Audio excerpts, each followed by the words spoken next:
ये फ्री का फर्टिलाइज़र आप अगर अपने गुलाब के पौधे में डालेंगे तो आपके गुलाब के पौधे में ढेरों सारी कलियाँ और नए नए शूट्स आएंगे, बेसल शूट्स भी आएंगे। तो ये फ्री का ऑर्गेनिक फर्टिलाइज़र है और आपके किचन से ही मिलने वाला है, तो बहुत ही बेहतरीन शक्तिशाली फर्टिलाइज़र है। हेलो दोस्तों, वेलकम है आप सभी का मेरे यूट्यूब चैनल में।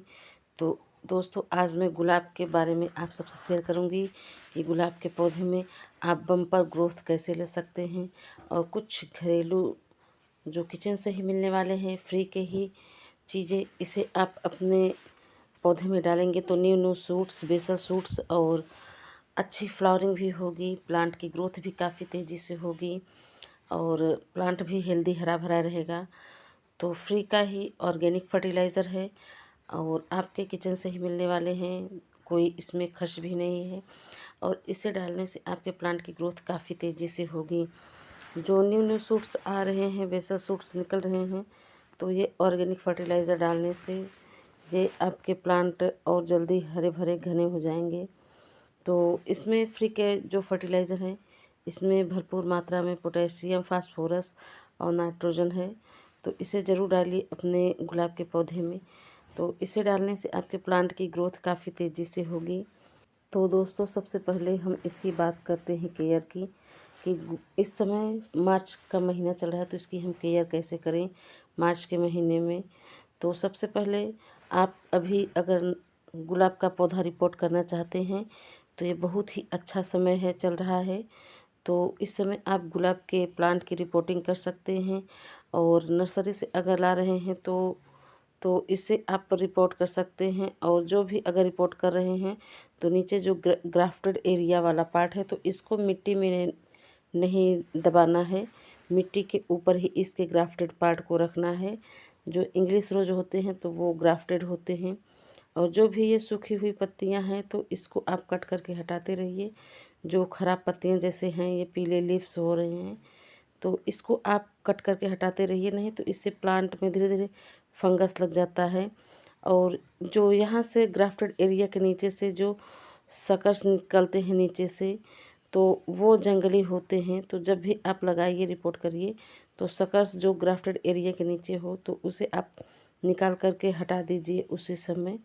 और जो ऊपर ग्राफ्टेड एरिया के ऊपर निकलते हैं, जो ब्रांचेस होते हैं, बेसल शूट्स होते हैं, तो उन्हें आप नहीं हटाइएगा। और सेकंड नंबर पर, तो अगर आप पौधे को घना बनाना चाहते हैं तो ऊपर से इसकी जो सूखे हुए फ्लावर है उसको कट करके हटा दीजिए और हल्की सी इसकी कटाई छटाई कर देंगे तो प्लांट आपका घना हो जाएगा। साइड साइड से देखेंगे नए नए सब सूट्स निकलेंगे, बेसल सूट्स निकलेंगे, तो अपने आप ही आपका प्लांट घना हो जाएगा। और जब भी कटाई छटाई करें तो उस पर पानी का स्प्रे करते रहेंगे, तो जो भी नए नए सूट्स है, ब्रांचेस हैं, वो काफ़ी हेल्दी हरे भरे निकलेंगे। तो पानी का स्प्रे ज़रूर करते रहिए। और इस समय आप फंगिसाइड का भी स्प्रे करते रहिए अपने गुलाब के पौधे में, ताकि आपके पौधे में कोई फंगस ना लग सके। और अगर आप इसकी रूट प्रूनिंग किए हैं तो इसे आप छाया में रखिए कुछ दिन के लिए। रिपोर्ट करने के बाद इसको तेज़ धूप में नहीं रखिए, नहीं तो धीरे धीरे प्लांट आपका ख़राब हो जाएगा।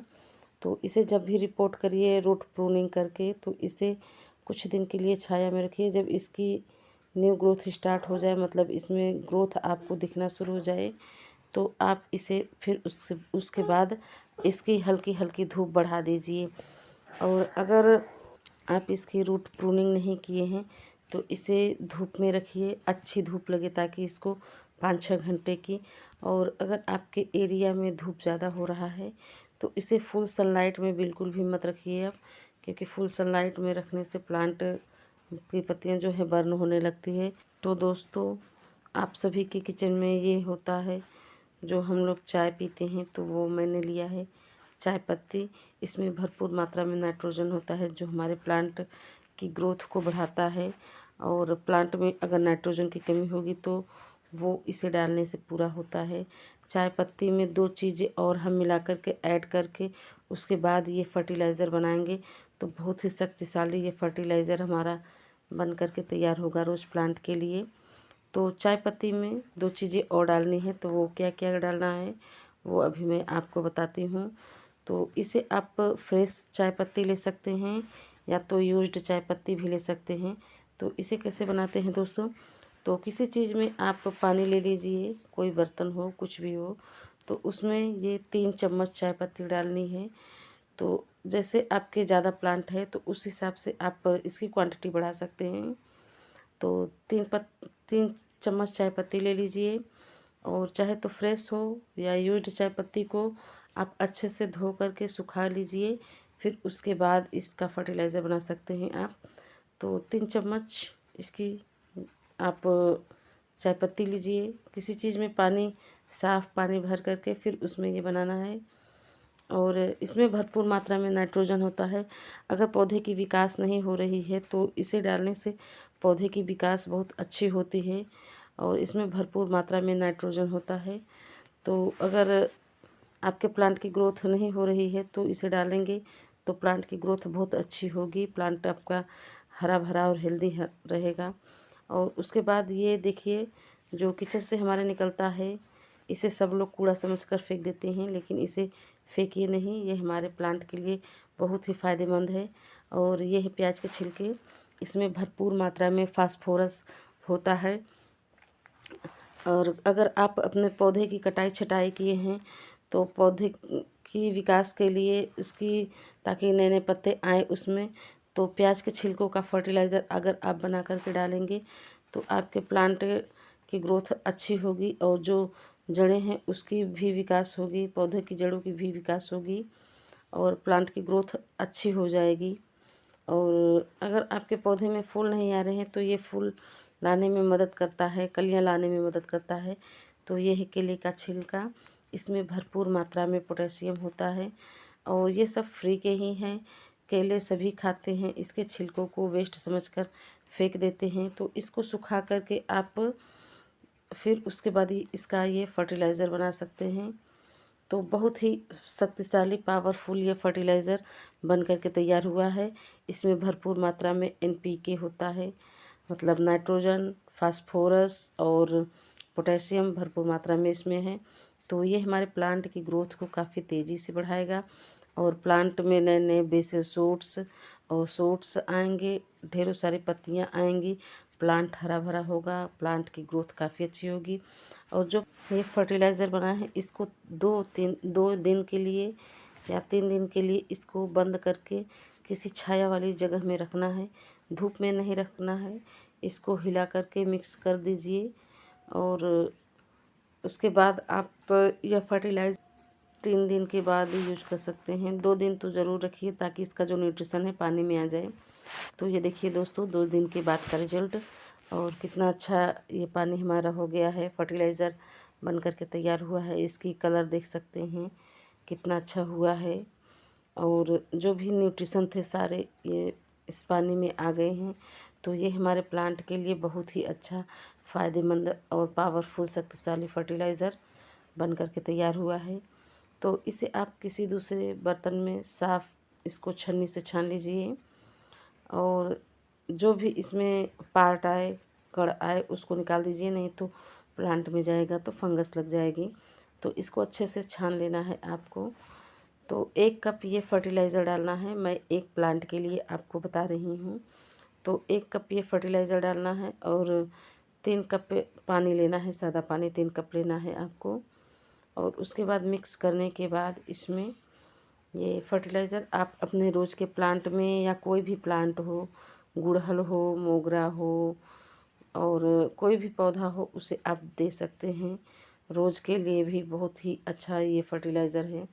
जो भी फ्लावरिंग प्लांट हैं, सभी फ्लावरिंग प्लांट में ये फर्टिलाइज़र आप डाल सकते हैं। बहुत ही पावरफुल, शक्तिशाली, फ्री का ही बन कर के हमारे तैयार हो गए हैं। बिल्कुल ऑर्गेनिक फर्टिलाइज़र है। इसे डालने से आपके प्लांट में देखेंगे कुछ ही दिनों में अगर कलियां नहीं आ रही हैं तो कलियां भी आने लगेंगी, और प्लांट की ग्रोथ भी काफ़ी अच्छी हो जाएगी। तो आज मैं इस पौधे में डालने वाली हूँ। तो इसमें मेरे गुलदाउदी की कुछ कटिंग्स मैंने पहले लगाए थे तो वो निकाली नहीं हूँ, तो इसी में है ये। तो सबसे पहले आप अगर प्लांट में कोई फर्टिलाइज़र डालने जा रहे हैं तो इसकी मिट्टी को चेक करके ही डालना है। मिट्टी सूखी होनी चाहिए ताकि जो भी फर्टिलाइज़र डाले तो प्लांट बहुत जल्दी उसको एब्जॉर्ब करके अपना कार्य करना शुरू कर दे। और गीली मिट्टी में बिल्कुल भी नहीं डालना है, नहीं तो कोई फ़ायदा नहीं होगा। तो और जो भी गमले में घास फूस है उसको सभी को निकालना है और उसके बाद मिट्टी को की हल्की सी गुड़ाई करनी है, तभी फर्टिलाइज़र डालना है। और मैं इन सभी पौधों को निकालने नहीं वाली हूँ क्योंकि ये समर में हमारे जो जो प्लांट की जड़ों को धूप से बचाएगी, लू से बचाएगी। तो एक तरह का मल्चिंग का काम ये करेगी जो गुलदाउदी के पौधे हैं। और इसी में कुछ ट्रैंगल हार्ट के भी प्लांट मैं लगा दी थी तो वो भी है। तो ऐसे ही मैं सभी ये प्लांट को छोड़ दूँगी क्योंकि रोज़ एक हैवी फीडर प्लांट होता है, इसको अपने गमले में कोई दूसरे प्लांट पसंद नहीं है, लेकिन मैं इसे यहीं रहने दूँगी दोस्तों, ताकि ये समर में हमारे प्लांट को बचाए रखे लू से और धूप से। और मल्चिंग का भी एक तरह का काम करेगा। तो बस इसमें ये फर्टिलाइज़र डाल देना है। और उसके बाद और जब भी फर्टिलाइज़र डालें आप दोस्तों तो सुबह के समय डालें या शाम के समय डालें, दोपहर में बिल्कुल भी ना डालें जब धूप हो। तो इसे आप बिल्कुल भी नहीं डालिएगा, नहीं तो प्लांट ख़राब होने का भी डर रहता है। वीडियो अच्छा लगे दोस्तों तो प्लीज़ लाइक शेयर कमेंट्स करिए और सब्सक्राइब ज़रूर कर लीजिए और बेल आइकन के बटन को ज़रूर प्रेस कर दीजिए। तो चलते हैं, बाय, हैप्पी गार्डन।